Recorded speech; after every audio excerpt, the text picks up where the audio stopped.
Hi, welcome all. Thanks for joining the Q4 Cyber Insights webinar. So this will be the last one of the year for us. The focus of this webinar is going to be on red team testing against and in cloud environments. So my name is James Taylor. I'm the red team lead at SRM. So I sit within the offensive security practice, and I'm responsible for the management and delivery of our more covert and objective-led engagements. I'll be kicking off today's webinar and running through sort of a quick agenda shortly. But before that, I'll pass over to my colleague Stuart, who will also do a brief introduction. Stu? Thanks, James. Yes, so my name's Stuart. I've worked in the IT sector for almost 20 years now, predominantly in system administration until I started in security in 2012. I've now been pen testing for over 7 years, and I'm currently working for SRM as a senior associate and have been working here for just over 2 years. Excellent. Thanks, Stu. Cool. Okay, so in today's webinar, we're going to aim to explore sort of the shift to the cloud in recent years and how this has affected sort of the red team landscape. How the sort of modern perimeter has maybe shifted, become slightly more fuzzy than a sort of traditional environment may be, and how some defenses that have traditionally been used may not be entirely appropriate to sort of secure that new type of environment. Once I've briefly introduced SRM, we'll just run through sort of the three areas that we're going to be covering. So we'll start off by just discussing what is red teaming, just so you've got that sort of background understanding. Then we'll talk about how the transition to the cloud has sort of affected some of that attacker tradecraft. And then we'll cover off some example scenarios as well in sort of two of the most widely used environments, being AWS, Amazon Web Services, and Azure, which is Microsoft's offering. We'll then wrap it up and do a short Q&A if time allows for it. Okay, so just a little bit about SRM. SRM's a global intelligence and cybersecurity consultancy. Our diverse teams have backgrounds in intelligence, government, finance, journalism, military, and academia. We're headquartered in London, and we have offices in Cape Town, Hong Kong, New York, Washington, and Utrecht, amongst a few others as well. So we provide risk and intelligence consulting services that deliver against sort of three primary capabilities, which is intelligence, resilience, and response.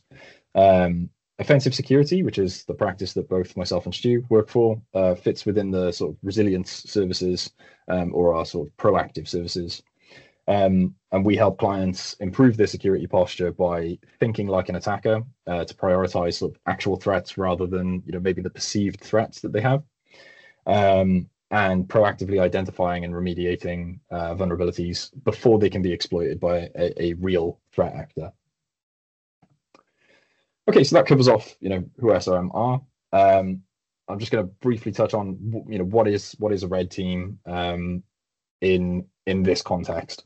So the term originally comes from the military, or sort of opt for opposing force, versus the sort of blue team, which would be the defensive side of things. And you may see it in things like Top Gun, I guess, with the fighter pilots fighting red and blue teams. So it's used in this context to describe the sort of covert and objective-led assessments that we deliver upon.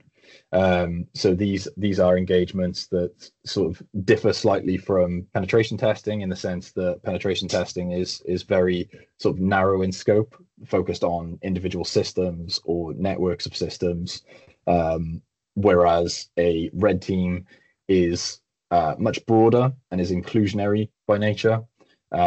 So anything within the sort of rules of engagement or the agreed upon techniques and tactics that you can use are sort of allowed as part of that test. Very often, but it doesn't always have to, but very often it does involve some form of social engineering as well. So whether that is sort of phishing, or whether that's physical intrusions into an office space to sort of plant a device and go from there, that is often a component of it. So I guess with red team being covered there, we'll briefly touch on what is the cloud, and how has that recent shift to this model affected some of the attacker tradecraft in this space. So I'm sure most people are familiar with the cloud these days. We hear about it quite a lot.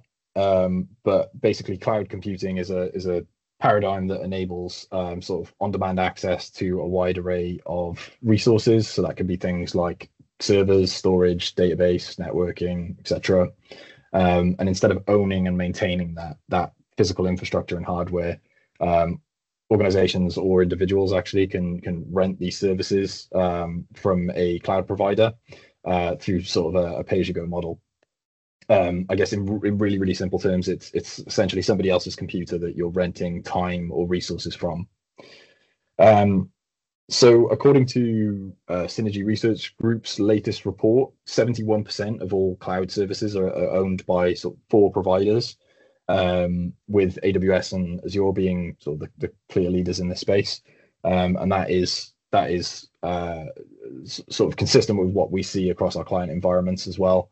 Very often, if there is a hybrid or sort of cloud native component to it, we will be looking at something like Azure or AWS. And I guess because of that, the focus of this presentation is going to be primarily on those two front runners, AWS and Azure.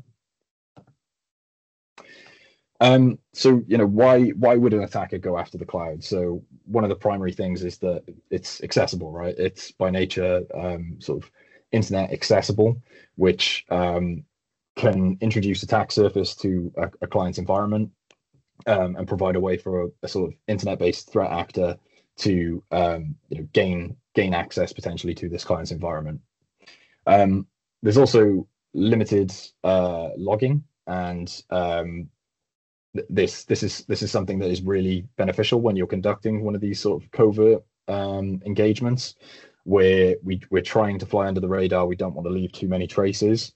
A lot of the logging around sort of enumeration activity and things like password spraying are fairly limited, unless sort of third-party solutions or custom rules have been integrated into the environment. And we'll talk about that a little bit in some depth shortly. Stuart will be covering some of those techniques that we can use.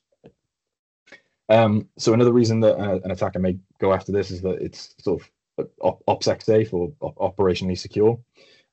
So the attacks can be performed from infrastructure that's sort of not directly tied to that threat actor, for example. So in the real world, that may be through a botnet or control of other devices. In a red team context, that's typically done from cloud infrastructure. So we will spin up our own cloud infrastructure and use that to conduct these scans from. And then even if there is detections there, we're able to sort of tear that down, spin up new infrastructure that will go sort of unnoticed. And again, Stuart will be covering some of the techniques maybe that we can use in that context to evade some of those detections. Once an attacker has gained a set of credentials and is able to sort of get into a cloud environment, often that is a wealth of data that's available to the client, to the attacker at that point. So things like unstructured storage, SharePoint, OneDrive, things like that.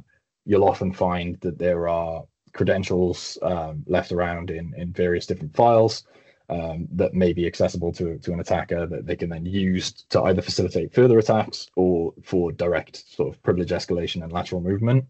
There may also be misconfigurations that may allow them to elevate privileges within the cloud environment and then use that elevated access to pivot back into sort of the on-premise infrastructure. And persistence can sometimes be established.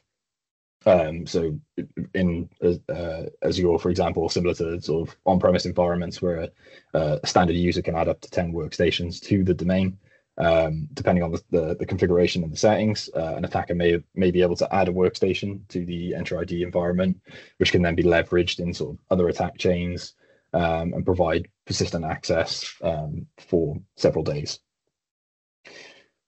Okay, so that's sort of briefly, what is a red team? What's the cloud? Why would we go after the cloud in these sort of assessments? And we're going to have a look at a few sort of case studies and talk about a few of the methods that we may take depending on the environment we're up against. So starting off with AWS. So how you would go about exploiting an AWS environment. A lot of the attacks revolve around having some sort of an initial credential, having some sort of initial access. Once you have that, then you can sort of enumerate the permissions associated with that access, and then potentially leverage misconfigurations to elevate that access and maybe perform lateral movement. But in order to gain that first credential, there's a few attack vectors that are specific to a cloud environment, specific to sort of AWS, that make older sort of well-known web attacks in particular quite lucrative and can be used essentially to get some of this information. So things like remote code execution. So if you have a web application running on an EC2 instance, and where an EC2 instance is essentially Amazon's compute, so that's their VPS, their virtual compute service. And if a threat actor is able to gain code execution on that, they may be able to extract sort of credential material from metadata endpoints that exist within that EC2 instance, or they may be able to actually assume the role of the EC2 instance itself, which may be more privileged than the account that the web application was running under. There's also sort of other traditional attack vectors around things like SQL injection or no SQL injection, not only SQL, which can lead to sort of sensitive data access and potentially again credentials that can be used for further movement. And probably the most prevalent one is server-side request forgery, which is a web attack that essentially forces the server to make a request on the attacker's behalf. If they're able to leverage this kind of attack in an AWS environment, they may be able to request metadata from the sort of metadata endpoint that runs on these EC2 instances, and extract credentials from that, which then, yes, can be used to sort of leverage further access. Some of the other ways this may happen is through files that are exposed accidentally through misconfigurations. So that could be keys inside of files hosted on a web server or in Git repositories, or even just sort of accidentally exposed through some sort of other means, maybe in something like a Postman API collection. There's many ways that those keys could potentially get out there. And then there's obviously misconfigurations as well. So a very common one is Amazon's S3 service, which is this simple storage solution. And this can often be misconfigured to allow public access, where maybe public access is not what the designer intended for, or maybe public access of a specific folder, but not the higher level folders. And this is something that we're going to walk through in our example scenario here. So this is a slightly contrived scenario of how maybe you would exploit an externally facing web server to pivot into an AWS environment. But essentially, in this fictitious example, the client has set us the objective of gaining administrative access to the AWS environment. We start off with the domain name of the target, and we basically navigate to that target site. We view the source, and we observe that there is static content being served through an S3 bucket. And what we notice is that the sort of directory is resources and static. We're able to move up a directory and realize that actually the entire resources section is publicly accessible. And within there, we find a Git directory where a developer has accidentally committed hard-coded credentials and then removed them in the next commit. But those credentials weren't actually revoked, which provides us with our entry point. We then use tools such as Pacu, which is a really good sort of privilege enumeration and post-exploitation toolkit for AWS, and it's publicly available as well.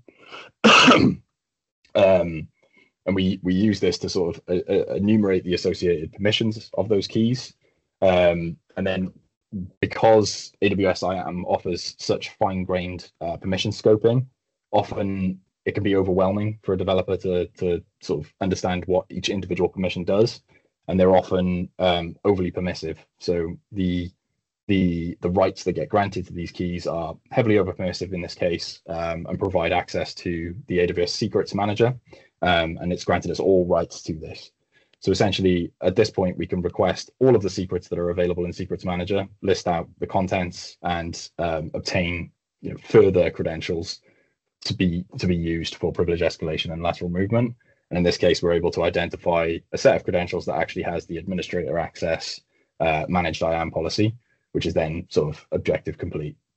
So this is a slightly contrived example, but this is based on some of the environments that we've seen and some of the tests that we have done, and some of the things that we've been able to identify in those tests, and then sort of chained that together to show the potential impact from something as simple as a misconfiguration that exposes some sensitive data. So that takes us on to sort of Microsoft cloud environments. And basically, the attack surface here is, I guess, very similar in the sense that you need that first set of credentials in order to be able to access a lot of these services. But there are sort of predefined attack paths against the Microsoft environment, which are often more fruitful, I guess, than some of the AWS attack vectors. So in order to conduct a lot of these, the first thing you need to do is be able to identify targets. So Stu will talk about this in some depth shortly. But one of the ways that this can be done is through sort of enumeration of statistically likely users based on geographical location or whatever it may be. And then using a difference in the response to determine whether or not that user actually exists within the network or whether they don't exist. That then allows an attacker to build up a list of users that they can seek to sort of compromise in other attack chains. So another thing that an attacker may do is look to conduct things like password spraying, where this is very similar to a sort of standard brute force attack that you may be familiar with, but rather than using a low volume of usernames and a high volume of passwords, it's sort of the other way around. So you take an extremely high volume of users and you try a very weak set of passwords across all of those users. And the idea here is that statistically, some of those users may have set weak passwords that, although they meet complexity requirements, maybe they are still guessable and quite weak. And this is often very fruitful in red team engagements to start as that initial foothold into a cloud environment that can be then used for other attacks. Another really common one is credential phishing, which again, Stu's going to go into some detail on, and sort of utilizing the concept of reverse proxy phishing, where an attacker basically sits in the middle of a connection and the user believes they're interacting with the real service, and in some ways they are. But all of that interaction is going through attacker controlled infrastructure, and they're able to use that to get usernames, passwords, and even bypass MFA.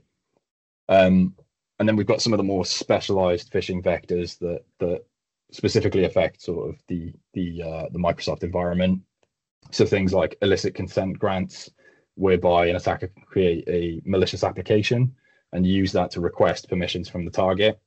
And if the target grants those permissions, then that can give them sort of persistent access to that account.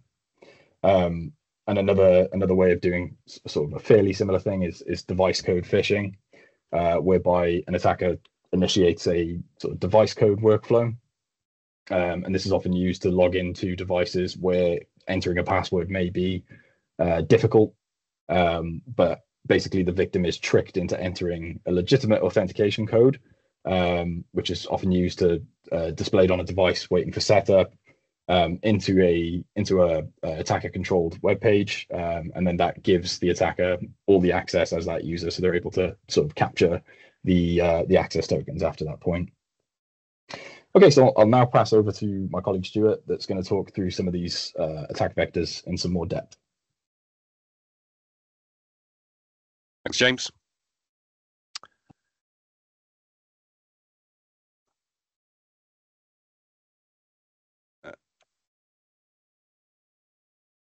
Yeah, so the first part to any of this is basically to identify our targets.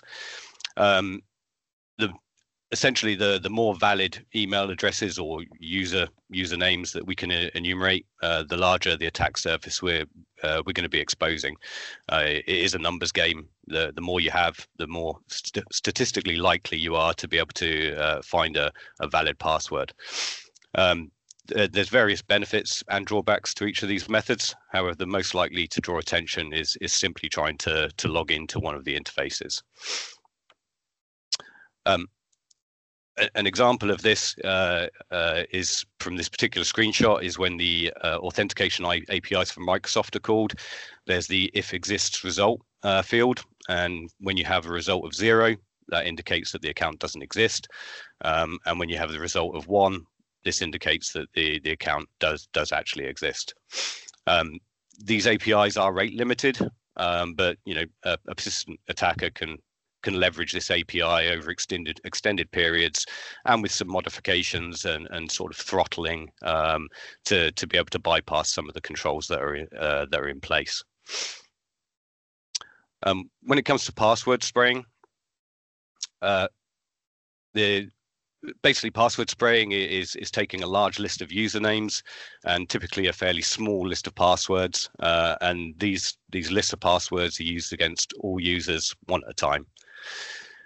In the same way that companies use the cloud, within the red teams, we also use the cloud to set up deniable infrastructure, and we use it to carry out these attacks against your own cloud services. As James mentioned before, typically a real threat actor will use a compromised botnet of devices to perform these attacks, but we don't tend to use this method, and we just replicate it within the cloud. In password spraying, there's plenty of public tools available. The example we're using here is Credmaster. This particular tool has lots of modules for various types of attacks, HTTP post modules, which can be used against online portals, web pages, etc.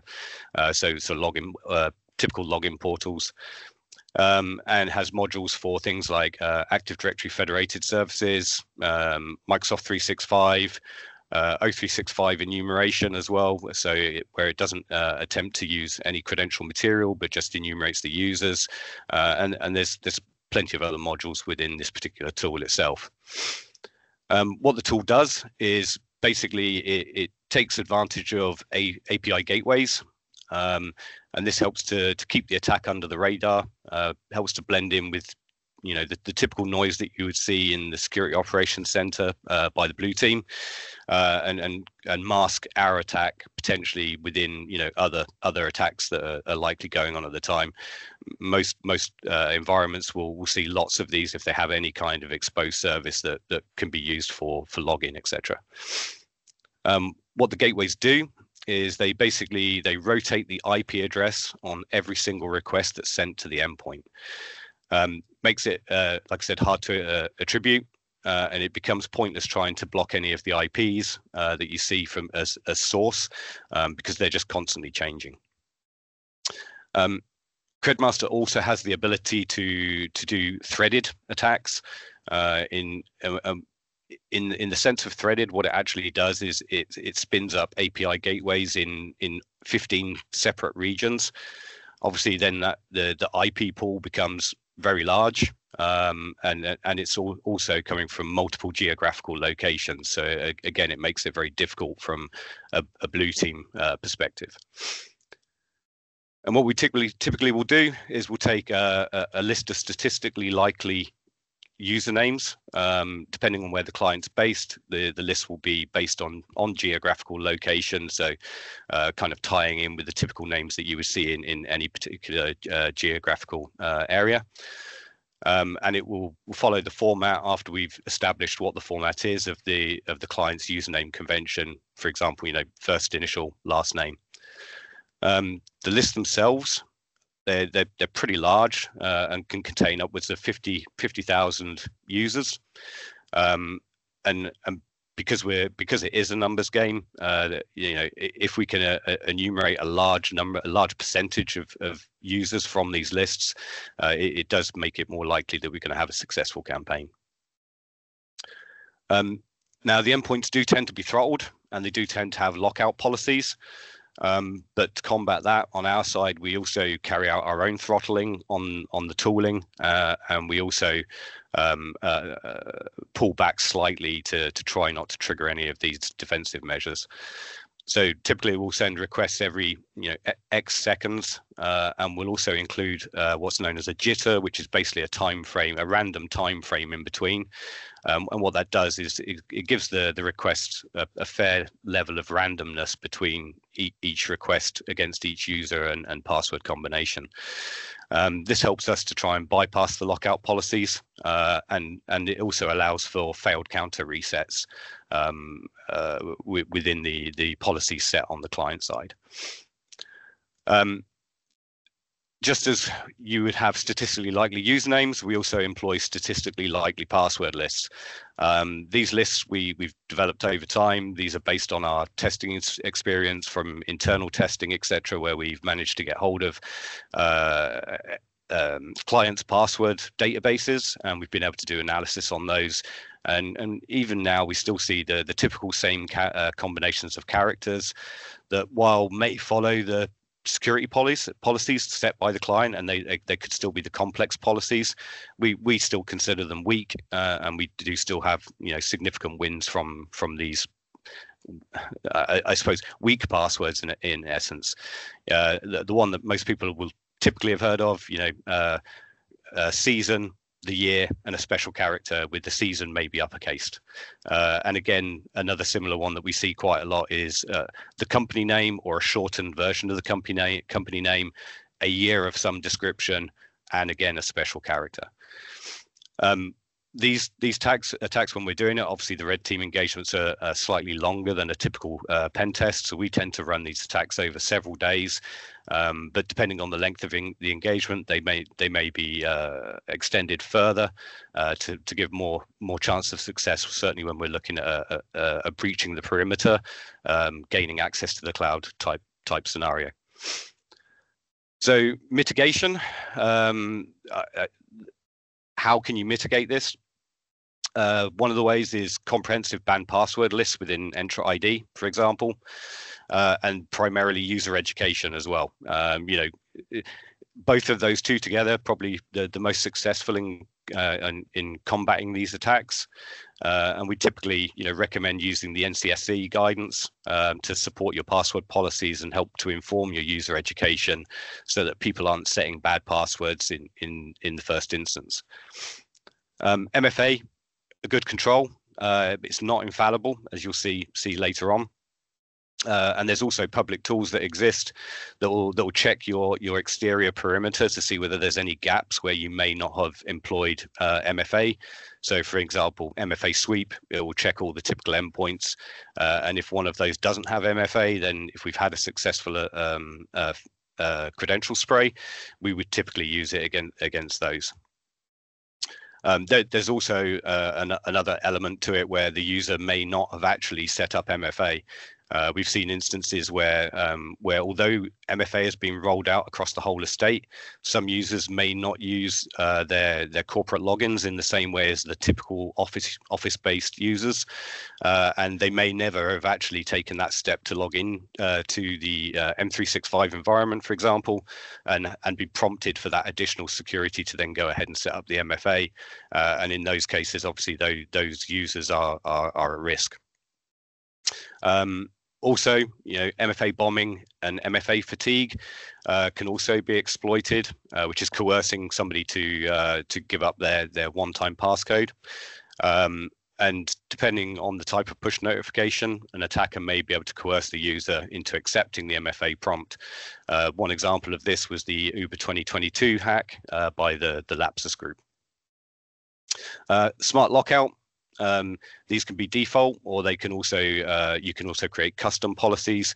These are really good at frustrating the efforts of an attacker as well. But the typical default Microsoft ones is 10 failed passwords with an undisclosed time delay in between each time you can make another attempt.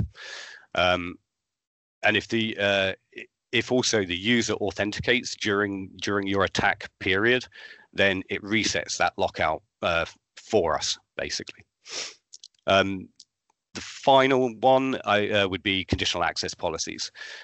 These can be set to, only allow geographical locations.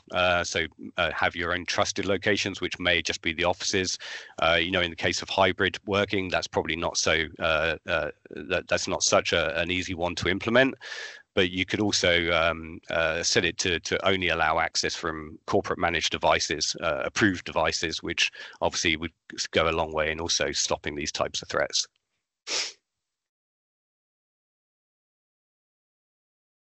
So this is just a brief example of a successful spray that was carried out. This is the output returned from the Credmaster tooling, and as you can see, it has the time and date. In this case, just US East region, or Region 2, which is Ohio in the United States. And there was a multiple failed attempts followed by a single success. So now I'm going to go on to talk about reverse proxy phishing. This differs quite a bit from the typical type of credential phishing, where you may try to coerce an end user into visiting a website that maybe is a typo squat of the corporate domain name. So something that's very similar but just has some subtle differences to try and get them to log into one of the corporate resources, and you just capture the credentials on the other end. This particular attack is basically it's set up on our own infrastructure, and it basically proxies all of the traffic from your corporate environment, and we take an adversary in the middle position between yourselves and Microsoft services. Comes with a very similar pretext. For example, a third-party provider that's been employed by the company to carry out mandatory training. It has a time limitation for the employee to carry out that training, which obviously will fit within our timelines, and to try and encourage people to do it quicker, to stay so that the corporate policies are being followed, etc. It will typically not contain any weird shortened links, but that would very much depend on the email applications and security that you're running, because obviously those links could be obfuscated, and it will be difficult for the employee to know actually what they're clicking on in the first place. Alongside of our campaigns, we would typically set up supporting website that will look absolutely legitimate as a legitimate company. It will have contact pages, phone numbers, all of the things that you would typically associate with a company website, and that just gives an additional bit of credibility when we're trying taking on these types of campaigns. The only difference is that because it's proxying through us, all of the traffic is visible, or I'd say the majority of the traffic is visible, with one exception. So after the user clicks on the malicious link, it will take them to a Microsoft login page. It will just be the typical enter your username. They enter their username, and if they click on the enter, it then takes them to the corporate branded password authentication, which gives credibility because it looks like you're following your typical corporate branding. And then you're encouraged to enter your MFA, or it may even be a push notification sent to the end user's device. Now, we obviously can't capture this because it's third party, and that's not actually sent through our infrastructure. However, if the user does enter their one-time password, or authenticate it with a number, as you would typically see, that then authenticates back to Microsoft services. And they then send the session token, which would normally be sent back to the client, but it's coming through us, and we have full visibility of that session token. That session token is then easily replayed. So we can, from where we have it captured, we can use a browser extension, something like Cookie Editor, for instance. Literally just drop that whole token into the cookie editor, refresh the page, and we're logged in as that end user, which totally bypasses the multi-factor authentication. From this point, we would have access to SharePoint, OneDrive, Teams, email, whatever services are available to that end user, basically. So how can we mitigate this? Very similar to password spraying, user education being prime. The redirect to Microsoft happens in the background rather than live on the site that they visited. The URL remains on the malicious or our domain that we're using instead of showing the trusted Microsoft domain, which is what you would typically expect to see in that flow of authentication. Passkeys can be used. This is something that's coming up a lot more these days. They're considered to be phishing resistant because they're effectively cryptographic keys, public-private key pair, which are securely stored on end users' devices, and they can also be portable between those devices for the end user. And obviously, if you don't have that private key, then you're not going to be able to authenticate with it. These are obviously never shared with the websites or the apps, which pretty much makes it impossible for an attacker to steal them through deceptive means. Again, conditional access policies, same as before, only trust from trusted locations, or if you can't, ensure that you're only allowing your end devices or your managed devices to be able to access these services. And you can also look at threat intel. So keeping an eye out on typo squatting, DNS monitoring, certificate monitoring, those types of things that have any kind of permutation on your domain name can also help. But a lot of email security protection these days has that built in as well, where it will detect when typo squatting domains are coming in and just quarantine them immediately. And some of the more advanced ones will also look for internal user impersonation, which is quite often the case in some of these phishing campaigns, and again, block and quarantine them at source. So I just have one last example of this. This in particular is Evil Jinx, and this is what you would typically see when you have a successful attempt. And as you can see from here, it shows the successful capture of an end user's credentials, which is obviously obfuscated for this demonstration. You can see that the token was captured, so showing that the MFA bypass was successful. And obviously some of the additional details like the user agent, which can give information about the type of technology being used internally with regards to their browsers, etc. And then the actual session token in clear text, which, like I said, we would literally just take this, then drop it into a browser extension, refresh it, and then see what other attack paths are available once we've gained access to that cloud infrastructure. So that's pretty much it from me. So I'll pass you back to James. Thanks, Stu. Yeah, so I guess once we've gained access to an infrastructure, then once we're on, once we've got that session token and we're sort of we are that user that we've compromised. What we may do then is attempt to discover misconfigurations that could allow for things like privilege escalation or lateral movement. We can do that through various different means, maybe something like Azure Hound, which is a really good data collector that provides attack paths from a specified position. Uses graph theory basically to identify edges between, or edges where the edges are sort of exploitation primitives, and nodes where the nodes are either users, groups, or whatever it may be within that intro environment. Or we can do something like Road Recon, which again collects a lot of data about Entra ID, provides us with all the users, all the groups, things like conditional access policies, or anything which we may need to be aware of for sort of further exploitation.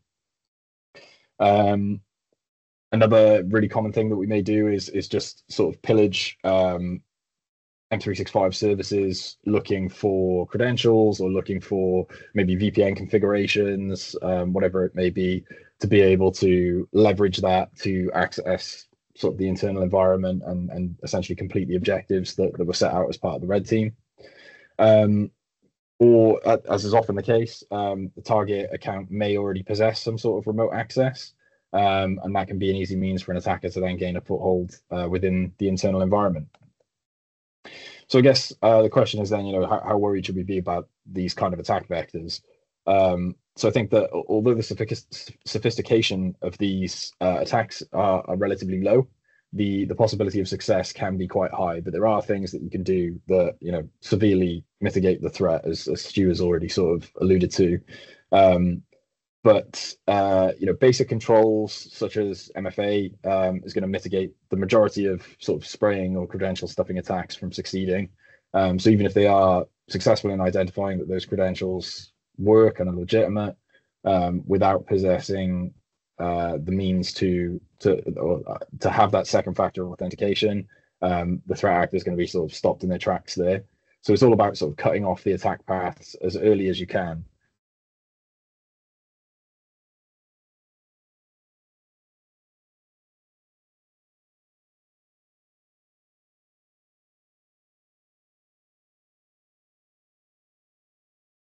Sorry, I think I lost connection briefly for a second there, but I believe I'm back. So yeah, phishing resistant MFA, as Stu mentioned as well. So although sort of progress is slow, recent advances and sort of widespread adoption in passkey technology is going to really help to sort of mitigate that threat of token theft. And these vectors can only really be exploited in a targeted manner. They're not really in the realms of sort of opportunistic threat actors that would often prefer things like end days in public-facing services, VPNs, firewalls, etc., as that is sort of more reliable for the kind of attacks that they're doing, where they're sort of sending things out in a sort of spray and pray fashion. And many of these vectors discussed require some form of social engineering. So sort of user awareness of the latest tradecraft can really help users be more aware of the art of the possible. And then if they're aware of that, they may be able to identify some of these more complex threats. And as Stu alluded to as well, the setting of strong complex passwords and passphrases can really help to mitigate a lot of these issues. Okay, so conscious of time, so I'm just going to dive into sort of some of the insights and takeaways, I guess. Cloud services introduce new exploitation primitives to old attack vectors. So as we saw with AWS, the metadata endpoint allows sort of older and more well-known attack vectors, things like server-side request forgery, remote code execution, etc., to potentially grab or get more access to the environment than would traditionally be present on a non sort of cloud-based system. And I think that the heavy use of sort of cloud-based services makes the well-defined or the once well-defined perimeter of your internal environment much more difficult to quantify, where clusters of different cloud services may be used for different projects, different solutions that you may have, and then that leaves that sort of Swiss cheese, so to speak, of holes that potential attacker could look at to attempt to gain access. And user awareness is key. So although there are technology-based controls that you can implement, things like MFA, things like smart lockout policies, things like conditional access as well to limit logins from known locations. You can set up detections on things like impossible travel as well. So if somebody logs in from one location and then immediately logs in from another location where the distance is too far for that to be possible in any normal circumstance, those kind of things can alert you to potentially suspicious activity. But at the end of the day, the human is sort of can be the strongest link in that chain. They're often cited as being the weakest link, but they can be the strongest link if they're setting complex passwords, if they're not clicking on links that are from potentially untrusted sources, or even in the case of a trusted source, just being aware of what is possible may make them think twice of, should I click this link? Should I reach out to this person via some other channel first to double check that this is actually the person I'm speaking to? And then, yeah, what can you do about it? So, I think I've already alluded to some of these, but building your cloud infrastructure to industry standard best practice is a really good example. Using things like the CIS benchmarks to evaluate whether or not your design is or your configuration is sort of appropriate and secure.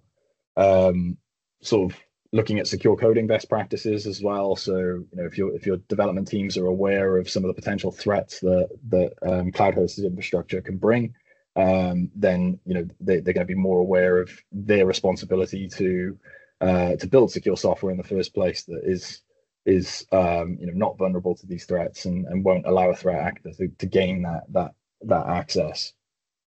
And train your staff, implement strong password policies, and just use MFA wherever it's possible to do so. The more places that are sort of covered by MFA, the better. And I guess another thing that's not quite on this slide here is to think about password reuse as well, and make sure that your user base are aware of the dangers in sort of reusing passwords across multiple services. Cool. Okay, so that is essentially the end of the webinar. I don't know if there are any questions off the back of that.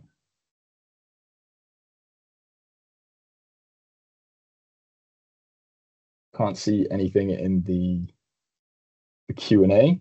So if there are no questions, conscious of time, thank you very much for attending. I hope you found it interesting. Hope you potentially learned something. And yeah, feel free to reach out if you have any questions sort of after this. Oh, okay, we've got a few questions coming in now. Okay, so with the advances in defensive technologies over the last few years, what are the difficulties associated with phishing for ratings? So that's a great question. So I think secure email gateways, user awareness of things like email-based phishing is a lot higher than it traditionally was. Microsoft introducing things like Mark of the Web to prevent downloads of malicious files and the sort of easy execution of those things. So gone are the days where you could just send a macro-enabled document to somebody, have them open it, and then you've got control over their workstation. It's a lot more difficult now at multiple stages of the attack chain. So even getting an email to land in somebody's inbox these days is much more difficult, with sort of systems utilizing machine learning engines that can determine sort of the semantic content of an email and understand the intent, understand whether there's any directives to sort of pressure somebody into conducting an action immediately, or even things like domain reputation checking is very, very prevalent these days, and it's very hard for an attacker to sort of warm up a domain and make sure that it has that high reputation and is able to bypass some of those defenses. So yes, I would say in recent years it has got a lot more difficult. AI is everywhere. Is that something you use in exercises?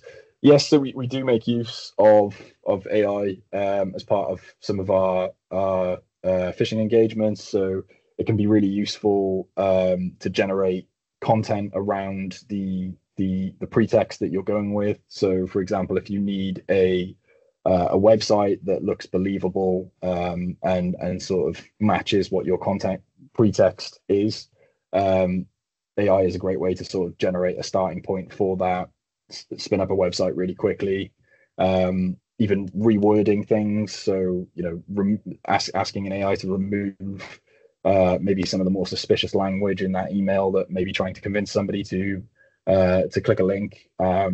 It's quite good at rewriting that in a way that still sounds believable and flows, but maybe doesn't use some of the exact language that some of these secure email gateways are looking at.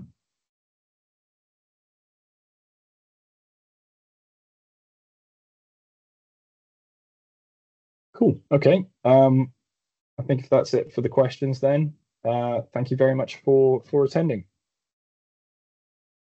Yep. Thank you very much, everybody.